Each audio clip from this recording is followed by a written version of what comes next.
Good morning. It is beautiful to see you inside again, out of the wind. But I hope you saw the pictures from the top of the hill, because Gaia has painted the sky. Man, it's lovely. We are inside. I'm going to do rocks today because it's been ages since we did rocks, like more than a month. And today this one just inspired me because it's so beautiful. This is celestite. Good morning, Mike. This is our good friend. And look, let me see if I can show you. See this big quartz, the big crystal here, right? You can see it's got one face with little fractures in it. It's kind of misty. It's kind of foggy inside. A little bit fractured. And I'm really fond of that. And then you contrast that with this. It's just beautiful. Good morning, beautiful people. Facebook hasn't told me who any of you are, and I haven't memorized all your little profile pictures yet, so forgive me if I don't say hello, because sometimes Facebook just forgets to tell me who you are. But it's lovely, lovely, lovely to have you with me, sharing this wonderful sparkly thing. So, yeah, and let's not forget the base. Everybody stands on something. And there it is. And this beautiful, I mean, you can see the light comes through this crystal, but it's got this sort of darker bit in the middle.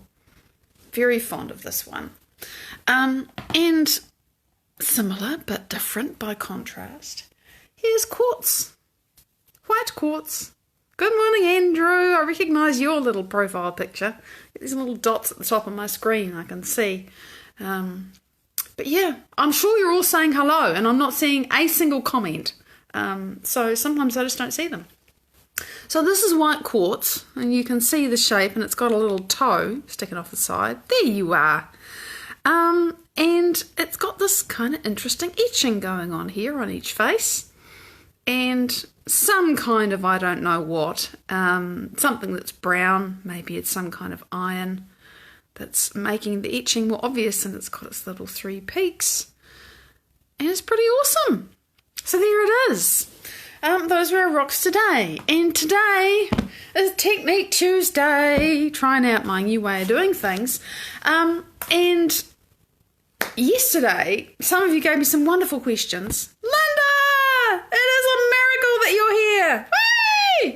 Number one is on the bridge. That's a long story. We are on the Starship Enterprise, for those that don't know. The captain will be on deck at some stage, and I've got the name, the Admiral. So yesterday, some of you gave me fabulous pain point questions. I said, I want to know, you know, what's pissing you off? What are you falling over? What's the problem? So we can talk about some of those things tomorrow. And I got some great questions. And I was thinking, well, what technique, what practical thing that you can apply are we going to talk about tomorrow, which is now today? And seeing as two of those questions related to feeling unwanted emotions, I thought, let's talk about that. Because no matter what the emotion is that you're feeling, g'day Robin, it doesn't really matter. The process to stop that emotion, to change that emotion into something else, is the same. So yeah, and I made myself a little list. If you look, please, after this maybe, because you can't while I'm talking, but take a look at the words that I've written above, below, wherever it is this post, because I have written the process there. Because I don't just want to talk about this, I want you to go away and play with it. Notice I don't say work with it, but I do mean apply it. There's, you know, it's, and I know you all do, by the way. This is what I'm saying. Please apply it for anybody who's new here and thinks that this is just some philosophical conversation. No, I'm interested in doing it. And I love to be with people who want to do it, who actually want to create change rather than just talk about it. And that's not meant to be a dush or a put down. Conversation is great. But I'm done talking about things. I want to make the change in my own life, and I want to feel the changes, and I want results, and I'm getting them, by the way. And so, yeah, I'm into things that are practical. I'm into information and understanding things and then doing something with it. So the instructions are there so that you can refer back to them and try this out. if you haven't already, which many of you have. So whatever the emotion is, whether it's unwanted anger or sadness or stress or feeling small or unworthy or, whatever, like you're just not good enough or people don't like you, whatever that emotion is, let's get a little bit of neuroscience going on here because I've learned so much from my inspiration, Dr. Joe Dispenza. Whatever the feeling is, to have a feeling, did you know you can't have a feeling without having some kind of process going off in your brain that means that neurotransmitters cross the synaptic space from one neuron to the next, that's you having a thought, and those neurotransmitters speak to your emotional brain, and your emotional brain speaks to your hormonal centers and your body via the autonomic nervous system, and you have a feeling. They go together. You cannot have a feeling without a thought. But then, because your brain is spying on your body all the time, your brain goes, oh, this body is now feeling angry. Let me find another thought that matches what we're feeling. And it goes round and round and round and round and round. Yeah, wondering why you never feel accepted where you are. And oh my God, Linda, this is so close to something that I was working with in my meditation this morning, of feeling like even amongst my peers, I'm alone. It's really weird. Opportunity knocks, doesn't it, Robin? It never fails. If you have an intention to change, then you get the opportunity to do it. I'm really pleased you're trying stuff out because we are the scientist and the experimenter in our own lives. So make an experiment, let your life be a laboratory and try things out and see how it goes. So you have a thought, you're going to have a feeling. Now some thoughts are really neutral and some thoughts are not. And you'll say to me, some of you, well, hang on, I wasn't thinking about anything and suddenly I'm feeling really angry. Something triggers me. Well, push the pause button on the video of your life in that moment. And I'm not saying you can do it in that moment. Afterwards, when all the shit's blown up and you're thinking, oh God, I'm doing that again and I'm being that person again, I hate it. You have to get over that. You have to let that go because you know that beating yourself up isn't helping. And there's a reason why we get stuck in the cycle, by the way. The body is conditioned to it and the body is literally addicted to that chemistry, right? You get the neurotransmitters, speaks to the emotional brain. The emotional brain whips up a batch of basically stress hormones.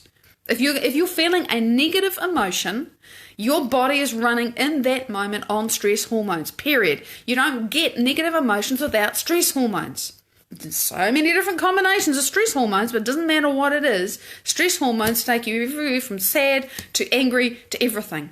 I just read a lot, Robin. Go and get a copy of Joe Dispenza's book and start your own research. You'll be amazed. There's 4 of them to choose from. Start with the most recent one. You'll love it. Heather, it's you, honey. Yay! See, I've just become educated. I've just learned. And I get to pass it on, which is great. I take no credit because I've learned all this stuff. But, now it's become mine. It's become embodied wisdom. So, where was I? Thoughts, feelings. Body gets addicted to it. And the body says, oh, I'm feeling this. I got to throw up another thing. Yeah, we're live, Abigail. Hi, honey. So, the body throws up a feeling and then the brain goes, oh, well, let's do some more of that. And we've all had that where you're just wandering along through your life and then suddenly, for some reason, the feeling happens in the thought and the feeling and the thought, and suddenly you were just spiraling in a tornado of whatever it was. And I remember times when I was 21, long story, when that was exactly what would happen. No, my brain would just go, I would just go round and round and round with the same redundant pattern of thinking of, I'm so angry about this because of that and because of that, and I'm so angry about this because of that and because of that. Just round and round and round and round. Hi, Nora. And it's lovely to see you, sweetie. And it's just and it just hardwires that circuit and it hardwires that chemistry and it conditions the body into that chemistry. In short version, that's why it's so bloody hard to change this stuff. So, when that thing goes off, and you will get many opportunities, your first job, actually it's not, that's number 3.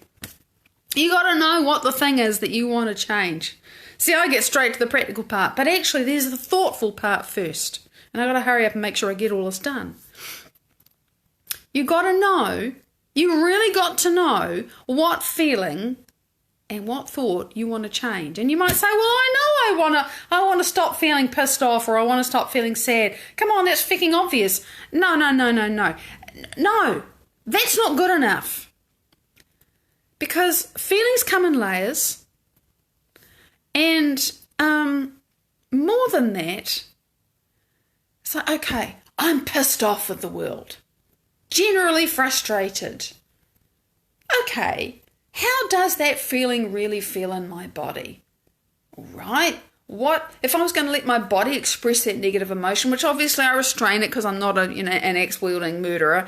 What does my body want to do? Really, what is this emotion about? And often you find when you're angry, you're feeling sad or scared, you're in defense mode, or you want to run away, whatever. Or you're feeling sad, and actually you're feeling sad because you're so angry and you can't do anything about it, so you're crying tears of sheer frustration. So you're not really sad at all, you're frustrated, and underneath that frustration you're feeling unworthy or whatever it is. Just take some time to actually pay attention to your emotions. And I do not mean start to analyze why I'm feeling this way. Just notice what you're actually feeling. Okay, I'm feeling this feeling. Now, I'm feeling this feeling. What are the thoughts that are running through my head when I feel this feeling? And you know what they are, because you think them over and over again, but you probably don't notice them. They're unconscious. Those thoughts that I was thinking when I was 21 and so pissed off with the man that I'd married, who, it was all so difficult and I didn't understand a whole lot of things about him. Hi, Julian, now the captain's on the bridge. See, we're all here, the whole team's here.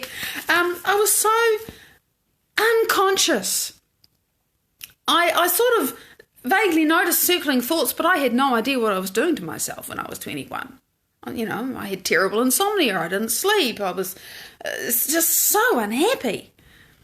And I didn't understand, but that by firing these negative thoughts, I was just keeping the thing going and making myself sick in the process. And I was. So, know what you're feeling and what the thoughts are that go with it. And I'm remembering how Joe teaches this. Pick the feeling and then, identify 2 or 3 thoughts. If you're feeling really brave, do 4. Stop at that. Just because these things can feel enormous, and cut it down. Because when you change one, you're going to change them all. Long story short, right? So, you've identified what you are thinking and feeling. Now, the next piece of the thoughtful process, and it is thoughtful, and it's not going to feel good, and it's not even going to make sense. How do you want to feel, and what thoughts do you want to think instead? Now, if you are constantly thinking, oh, I'm so pissed off with my spouse, they never get anything right, they don't look good, they don't smell good, they don't do the right things, whatever. Laura, it's you, happy birthday, Eric. Those thoughts, you better realise are creative. Whatever you're thinking about that person or that situation, habitually, is creating it, totally creating it, own it, you're responsible for that. And so what do you want to create? Oh geez, I want to think about my spouse, that we collaborate together well, that we communicate together well, that we can work out, that we can actually talk to each other without fighting, for example, to work out how we're going to solve this challenge together instead of at loggerheads. What do you want to be thinking? Because what you think is going to happen. What you habitually think you're empowering it, especially if you're habitually thinking it with negative emotion. That's a clear intention, a negative emotion. You're creating it, honey. You got to stop that. Nobody's doing it to you. You're doing it to yourself. Yeah, drift into the wanted thought and then try on the feeling of that. Why not? Exactly, that's a lovely way of doing it. Okay, so those are the thoughts you want to change. And sometimes it's as simple as saying, I belong. My people love me. And I am in community where it's good for me. And sometimes it's really obvious to just change it to a positive thing. Sometimes you have to feel into something a lot more deeply, Linda. I had to with those kinds of things. To really think, well, how do I want it to be? So play with it. Don't assume that it's as simple as, what I just said. But maybe it is as simple as that. But it's going to feel really uncomfortable to even put those things on paper if you've been thinking and feeling habitually that way for 50 years. It is going to feel really wrong, so expect that. So, number 3, start to notice. Oh my God, this can get really intense. Really intense. Start to notice when you are thinking and feeling those thoughts and feelings. Oh my God. You have days when you think you are losing your mind because every time you mentally turn around, you find you're firing that thought again. It's like, oh my God, I'm going insane here. I do this all the time. How on earth can I stop it? And it's okay. You got to realize that the point at which you feel like your head's going to explode is actually the point when things are changing. So just hang as loose with it as you can and keep going. Do not give up, right? It's going to feel uncomfortable. Because you know why? Because when you start to think a new thought, that thought's not wired in your brain. To create new neural connections, you actually have to grab the glue from the old ones.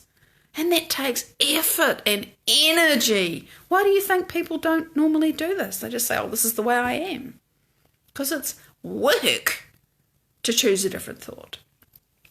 And then, the part that's even harder, speaking from experience, to try to even think about feeling a different feeling. Oh my God, that feels even more weird. I just feel like an alien, Are you kidding? Feel loved, feel safe, feel at home, feel joy, feel whatever it is. Are you mad? Because my body is used to the chemistry of the other emotion. It doesn't want to change. And it's not your enemy resisting you. It's just that your body is used to things staying the same. So if you want to go to a different place emotionally, you've got to realize it's going to feel uncomfortable, and that's why. And you have to get it used to something else. It's used to feeding, it's like your dog is used to eating a certain kind of pet food, and you want to give it a different kind of food.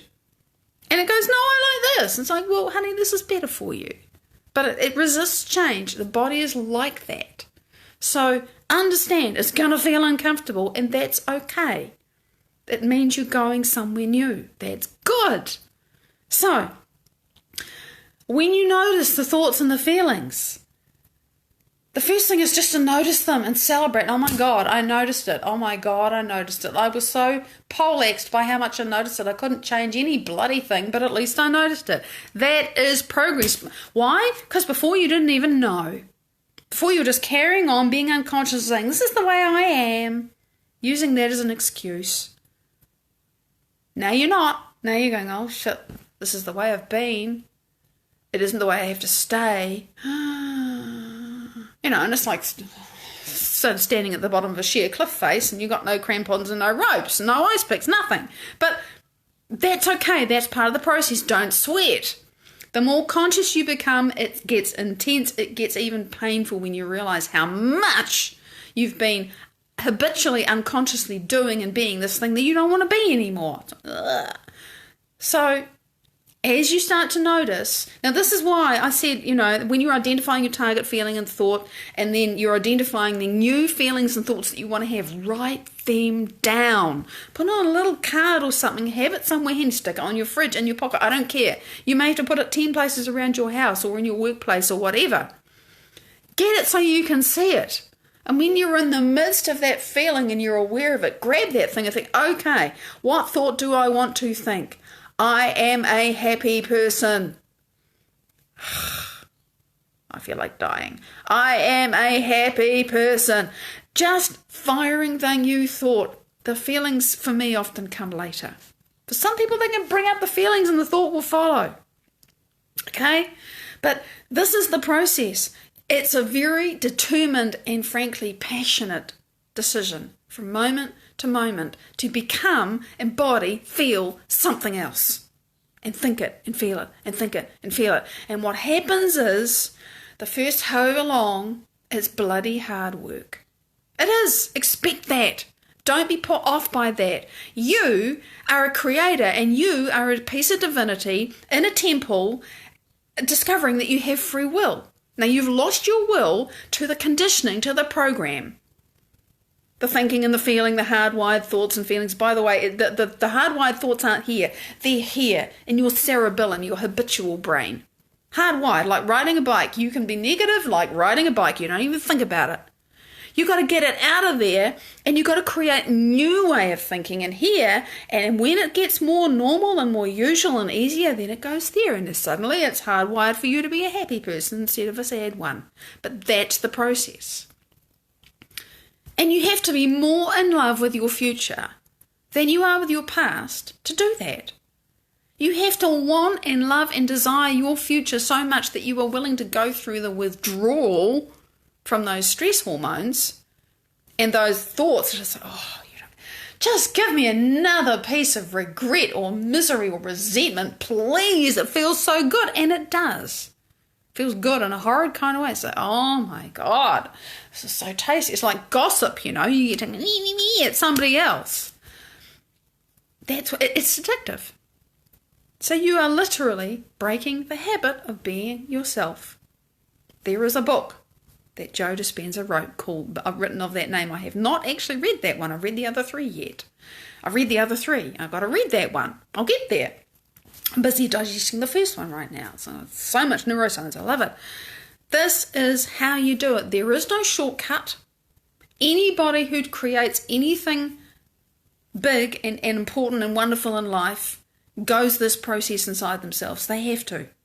Because you've got to become the self automatically back here that can do and be what you want to do, be and have. So, to summarise quickly, you got to, of all of the plethora of nasty stuff that you want to change, choose one feeling. Identify 2, 3, maybe 4 thoughts that go with that feeling. Decide what feelings you want to have. You can have more positive feelings that you want to have. Write down 2, 3 or 4 thoughts that go with those feelings. Pay attention, start to notice, make the change. Recondition your body to a new mind. Yes, those are the words. So go do the work, Robin. Do you know there's a meditation called that? And you get to, in one of Joe Dispenza's meditations, and what you do is you get to practice bringing up negative emotions. It's like going to an alien planet the first few times, like, really? But you can practice it. You can get better at it. I just love that. That meditation could be the answer to your prayers. There's a bit you have to learn to be able to do it, to understand what it's about, but it's, Anyway, so that's what I wanted to talk about today. That is the Tuesday technique. I would love you to take it away, do it, practice it, and tell me how you get on. Because Friday, I want to be able to share some success stories, and bear in mind, a success story is, I noticed, I tried, and I fell flat on my face. That is a success story because you were aware. And if you can tell me one of those and say, I fell flat on my face, I can probably help a little bit with how you could do it better next time. Because the point is, you practice, you fall flat on your face. I mean, isn't this like a kid learning to walk? You get feedback, you stand back up again, you wobble around some more, and you get better at it. So that's what we're about. I'm out of time. Big love. Thank you so much for participating. I'm going to be back in 3.5 hours with the first Sing Marie Tuesday of the year. So do join us if you can. It's exciting in the Gambia too. Big love. I'll see you in 3.5 hours or tomorrow. Bye-bye.